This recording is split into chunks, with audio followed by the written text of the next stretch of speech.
పాపం ఎన్టీఆర్ గారు అబ్బాయి హరికృష్ణ గారు యాక్సిడెంట్లో ఆయన చనిపోతే పరామర్శ కోసం అని చెప్పి పోయి చంద్రబాబు నాయుడు గారు పోయి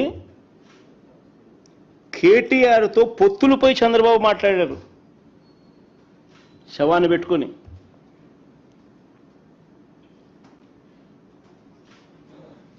మరి ఎవరిదయ్యా శవరాజకీయాలని అడుగుతా ఉన్నా.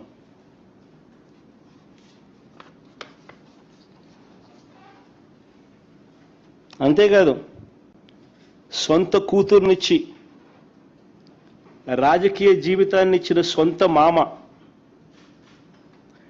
తండ్రితో సమానమైన ఎన్టీఆర్ గారిని వెన్నుపోటు పొడిచి